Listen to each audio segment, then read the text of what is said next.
Hello everyone, সবাই কেমন আছেন? আশা করি আপনারা ভালো আছেন, ঘরে আছেন, সুস্থ আছেন। ভিউয়ার্স, আজকে আপনাদের জন্য প্রতিদিনের মতো একটি রেসিপি নিয়ে এসেছি। সেটি মূলত মিষ্টি কুমড়া এবং গরুর গোশত দিয়ে কিভাবে রান্না করা যায়।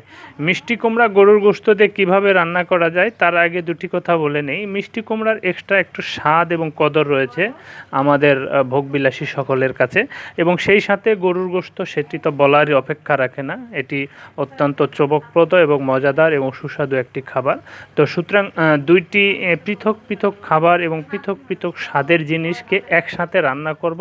তো দুইটি স্বাদ এখানে এক জায়গায় হয়ে যাবে এবং একাকার হয়ে যাবে। তো সুতরাং বুঝতেই পারছেন কেমন একটি মজাদার রেসিপি আজকে আপনাদের জন্য অপেক্ষা করছে। তো এই মজাদার রেসিপিটা আপনারা কিভাবে তৈরি করবেন এবং কত অনায়াসে, কত সহজে এবং ঘরে স্বাস্থ্যসম্মত উপায়ে তৈরি করতে পারবেন, সেটি জানতে হলে অবশ্যই আমার ভিডিওটাতে শুরু থেকে শেষ পর্যন্ত দেখতে হবে।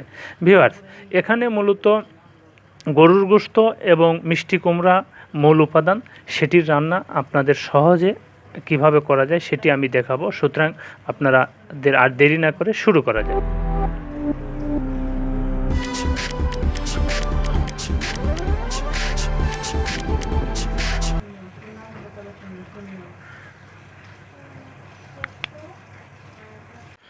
ভিউয়ার, ছোট্ট একটা ইন্ট্রো পরে ফিরে আসলাম। মূলত আজকের রান্নায় কি কি উপাদান লাগছে: 1 কাপ পরিমাণ পেঁয়াজ, যেটি গোল করে কেটে নিতে হবে, এবং সেই সাথে 1 কেজি পরিমাণ গরুর গোশত, যেটি সুন্দর ছোট টুকরা করে নেবেন। সেটি কষাইয়ের কাছে বললে অথবা বাড়িতে করে নিতে পারেন।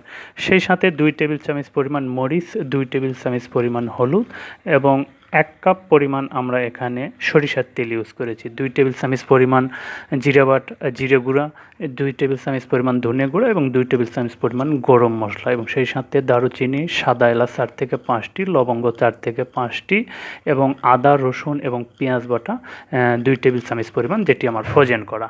সেই সাথে আমি গোলমরিচ নিয়েছি সাদা এবং কালো 4 থেকে 5টি, এবং জয়ত্রী নিয়েছি 1 টুকরা। এবং আদা, রসুন, পেঁয়াজ কীভাবে ফ্রোজেন করে রাখে সেটি আমার ভিডিও ডিসক্রিপশনে গেলেই আপনারা দেখতে পাবেন। তো এই ছিল মূলত উপাদান। এখন শুরু করি মূলত রান্নার প্রসেস। তো রান্নার প্রসেসের শুরুতে এখানে গরুর গোশত নিয়েছি, এবং সেই সাথে পেঁয়াজ, আদা পেস্ট, রসুন পেস্ট এবং মরিচ এবং হলুদ দিয়ে, সেই সাথে আমরা তেল এবং কয়েক টুকরা 2 থেকে 3টি আমরা এখানে কাঁচামরিচ দিয়ে এর ফ্লেভার আনার জন্য মূলত এটিকে আমরা দিয়ে এটিকে কষাবো। এটিকে ভালো করে নাড়ে নিব, নিয়ে এই মাংসটা আমরা এক্সট্রা কষাবো। কারণ এখানে 2টা উপাদান, মিষ্টি কুমড়া এবং গরুর মাংস, দুটি ভিন্ন ভিন্নভাবে রান্না করে তারপরে এক জায়গায় গরুর মাংস এবং মিষ্টি কুমড়া রান্নাটা সম্পন্ন করতে হবে। সুতরাং শুরুতে এটি আমরা ম্যারিনেট করার জন্য ভালো করে এটি মাখিয়ে নিয়ে 40 থেকে 45 মিনিট অথবা সর্বনিম্ন আধা ঘন্টার জন্য আমরা এটি ম্যারিনেট করে রাখবো। সুতরাং ভালো করে আপনারা এটিকে মাখায় কিছুক্ষণের জন্য এভাবে রেখে দিবেন। কিছুক্ষণ পর ভিউয়ার্স আবার ফিরে আসলাম। আমি 40 মিনিটের মতো, প্রায় 40 মিনিট, 35 থেকে 37 মিনিট পরে ফিরে আসলাম। দেখুন, এটির মূলত উপর থেকে মাংসের তেলগুলা বের হয়ে গেছে, অর্থাৎ এটি এখন আমরা রান্নার জন্য রেডি করব। তো দেখুন কত তেল বের হয়েছে। তো এখন আমরা এটি রান্না শুরু করি। রান্না শুরু করেছি এবং কিছুক্ষণ জাল দেওয়ার পরে আপনাদের সামনে আবার হাজির হলাম। তো দেখুন, এটি জাল দিয়ে, যেহেতু আমরা ম্যারিনেট করে রেখেছিলাম, এখন শুধু আমি এখানে আগুন দিয়ে জাল দিয়েছি। তো দেওয়ার পরে এভাবে আপনারা গরুর মাংস নর্মাল যে প্রসেসে এটি রান্না শেষ করে সেইভাবে আপনারা এটি শেষ করে নেবেন। তো এই ছিল মূলত গরুর মাংসের রান্নার পার্ট। এখন ফিরে আসলাম আবার আরেকটা পার্টে, যেটি মূলত এখন মিষ্টি কুমড়া পার্ট। তো শুরুতে এখানে আমি কিছু মশলা দিয়ে এভাবে একটা আস্তরণ তৈরি করে নেব। এখন এই আস্তরণের মধ্যে আমার মিষ্টি কুমড়া, যেহেতু আমি ছোট ছোট টুকরা করে কেটে নিয়েছিলাম, সুতরাং সেটিকে দিয়ে সুন্দর করে এই মশলার আস্তরণটা তৈরি করেছিলাম। সেটি আপনারা পরিমাণ মতো, আপনারা কতটুকু মিষ্টি কুমড়া দিবেন সেটি আপনাদের উপর নির্ভর করবে। তবে এখানে আমি 1 কেজি গরুর গোশতে প্রায় 1 থেকে 1.5 কেজি মিষ্টি কুমড়া দিয়ে এভাবে আমি নাড়ে কিছুক্ষণের জন্য রেখে দেব। কিছুক্ষণ রাখার পরে আমি এটি দেখছি মূলত এরকম হয়েছে। তো সুতরাং আমি ঢেকে দিয়েছিলাম। তো আপনাদেরও এমনটাই হবে আশা করি, যদি আমার প্রসেস সম্পূর্ণ ফলো করেন এবং আমার ভিডিওটা শুরু থেকে শেষ পর্যন্ত স্কিপ না করে দেখে থাকেন, তো এরকমই হবে আশা করি। তো আমরা এখনও এটিকে পানি দিব না, কারণ এটিকে আমরা শুরুতে কিছুটা কষায় নিব, যাতে যেহেতু এটি আবার গরুর মাংসের সাথে দেওয়ার পরে কিছুক্ষণ আমরা জাল দিব, সুতরাং আমরা এরকম শুকনো শুকনো কিছুক্ষণ জাল দিয়ে নিব। তো দেখুন, আবার আমি কিছুক্ষণের জন্য রেখে দিই। কিছুক্ষণ ঢেকে রাখার পরে আমি দেখছি যে এই টুকরোগুলো আরও ছোট হয়ে আসছে, অনেক সফট হয়ে গেছে, অর্থাৎ রান্না আমাদের আস্তে আস্তে এগিয়ে যাচ্ছে।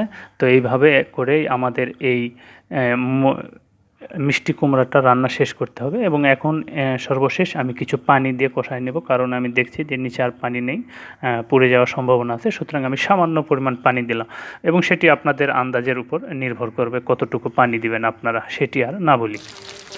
তো এখন আমি দেখছি এটি মূলত রান্না শেষ, যেহেতু আমার পূর্বে গরুর মাংস রান্না করা ছিল, শেষ হয়ে গেছে এবং এটিও রান্না শেষ। সুতরাং এখন আমি যাব আজকের যে মেনুটা, গরুর মাংস এবং মিষ্টি কুমড়া কীভাবে আমরা রান্না করতে পারি। তো মিষ্টি কুমড়া রান্না শেষ, এখন আমি এখানে গরুর মাংস আগে থেকে আমার রান্না করা ছিল সেটি মিক্স করব। তো গরুর মাংস রান্নাটা মূলত একেবারে গরুর মাংস যেভাবে রান্না করে সেম কায়দায় রান্না করতে হবে, এখানে কোনো পার্থক্য নাই।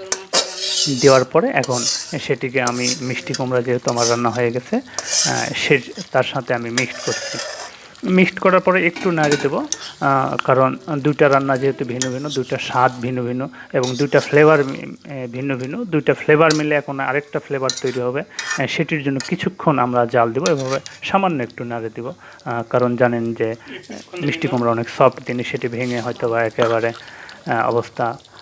তো সুতরাং এভাবে কিছুক্ষণের জন্য রেখে দেওয়ার পরে এখন আমরা দেখব এটি কেমন হয়েছে। তো এখন দেখছি মূলত আসলে এটি রান্নার জন্য যেমন হওয়ার কথা সেই রকমই হয়ে গেছে। তো আমরা যেহেতু একটু ঝোলটা বাড়াই নিব, সেই জন্য একটু পানি দিব, দিয়ে জাস্ট গরম হওয়া পর্যন্ত রেখে দিব। তো আপনারা চাইলে যদি গামাখা ঝোল খান বা কম ঝোল খান, সেক্ষেত্রে পানি না দিলেও পারেন। তো এই ছিল মূলত আজকের গরুর গোশত মিষ্টি কুমড়ার রান্না। তো আমার আশা করি আপনাদের অনেক ভালো লাগবে যদি এটি বাসায় ট্রাই করেন। তো আমার ভিডিওটা যদি আপনাদের ভালো লাগে থাকে, তাহলে অবশ্যই লাইক করবেন, কমেন্ট করবেন এবং শেয়ার করবেন। এবং সেই সাথে আপনারা নতুন নতুন ভিডিও পেতে অবশ্যই আমার চ্যানেলটিকে সাবস্ক্রাইব করবেন। আর আপনাদের কোনো মন্তব্য থাকলে অবশ্যই কমেন্ট করবেন। ধন্যবাদ।